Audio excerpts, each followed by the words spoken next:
Miss Catherine Bernardo, abay may bago na naman na ini-issue patungkol sa kanya. Sino nga ba ito at ano nga ba ang pangalan nito? But before that, if you haven't subscribed yet to my YouTube channel, please don't forget to like, share, and subscribe at hit mo na rin ang notification bell for more showbiz updates. Bago tayo of course magpatuloy sa ating updates for today's video, of course nais kong pasalamatan kayo for always watching and trusting this channel. Thank you so much sa inyong panonood. At ngayong araw ay ilang araw na po ang nakakalipas matapos po na maganap ang ABS-CBN Ball 2025 kung saan ay namataan din po doon si Nadine Lustre at si Miss Catherine Bernardo na talagang sobrang sweet sa isa't isa. Ito po isa sa mga preparation po nila dahil po sa paparating na movie nilang Elena na maaari po silang magka-eksena or pareha silang kasama sa movie.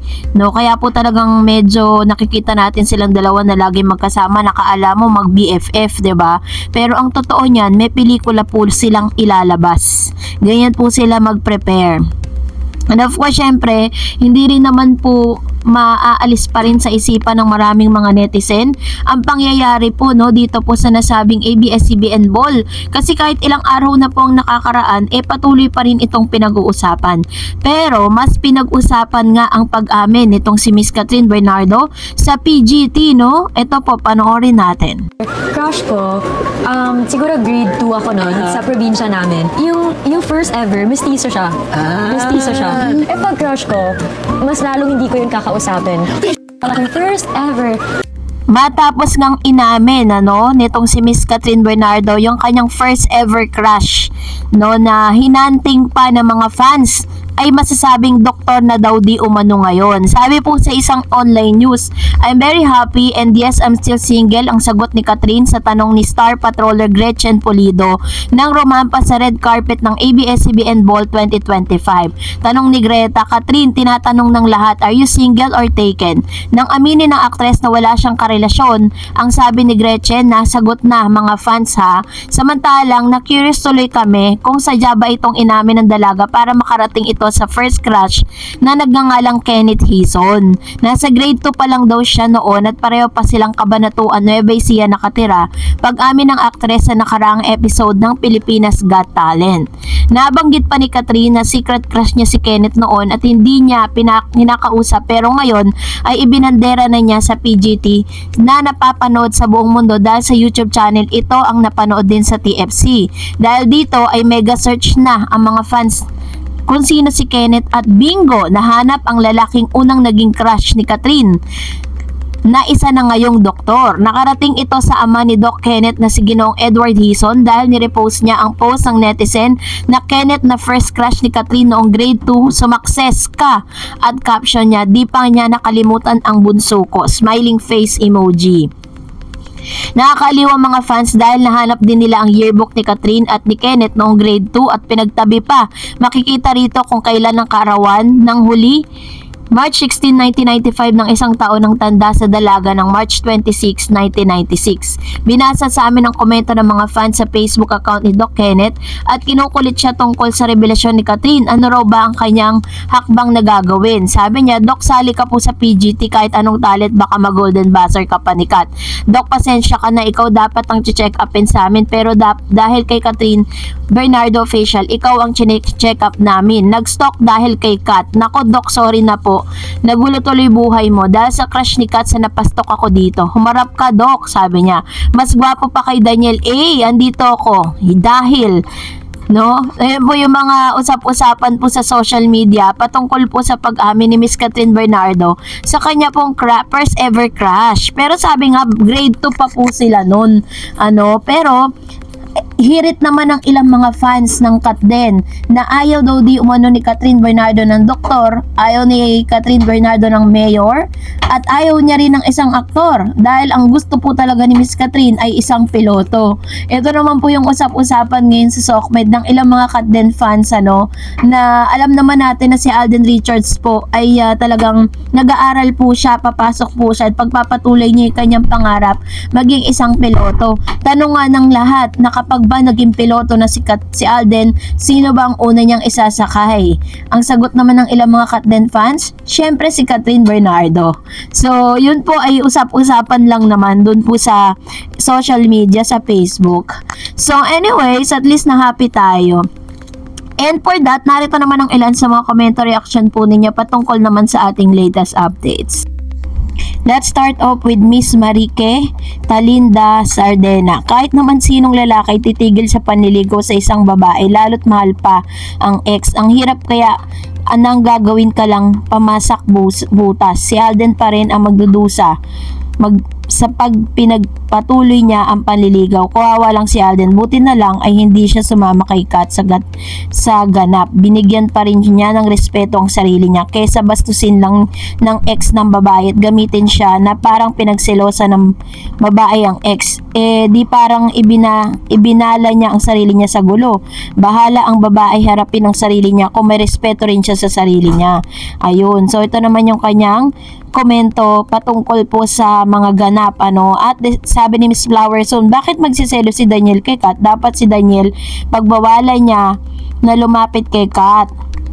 Nakakasira yan sa pagkatao ni Kat. And sabi ni Cora Weaver, just motherly advice to Catherine, drink moderately. Ayan. So ito naman yung kanyang komento with regards to this. Kasi parang si Catherine, parang siya yung tipo na kapag naglasing talaga in lasing.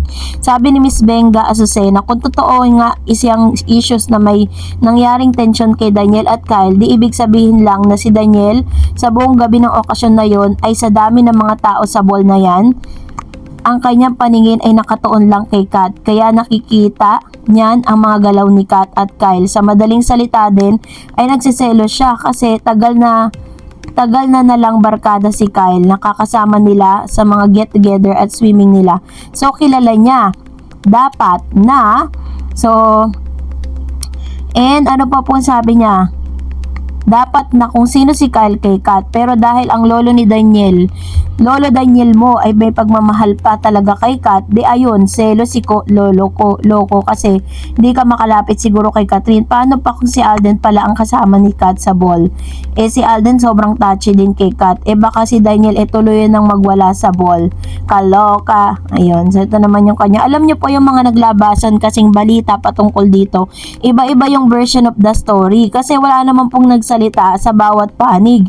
Hindi nagbigay ng statement yung kampo ni Daniel, tapos hindi rin nagbigay yung kampo ni Kyle tsaka ni JK Labajo, diba? Kaya walang malinaw Sabi ni Ma'am Shimalu, gusto pang umepal niya si DJ hindi makamove on. All of a sudden nawala ng gana sa ibang babae, pero nung sila pa ni Catherine ay nagwawalwal siya sa mga chicks. And sabi ni Jericho, red flag talaga si ex-boyfriend na hanggang ngayon may delusion pa rin na siya pa rin ang may karapatan kahit wala na. Ayan, so ito yung kanyang komento.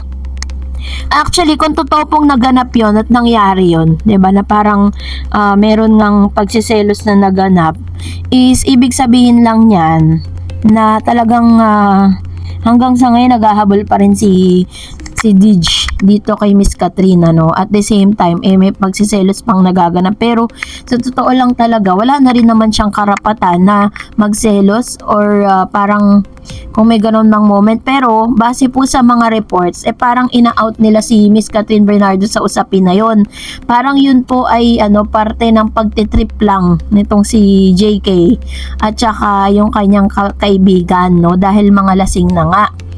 And another one, sabi ni Miss Esther Santiago, tinamagan na kasi si Alden, nakita niya na mapangahas si Kat, baka matakot na siya. Hindi ganyan ang tipo ni Alden, kahit siya artista, makaluma pa rin siya, ayaw niya siguro ng hubadera.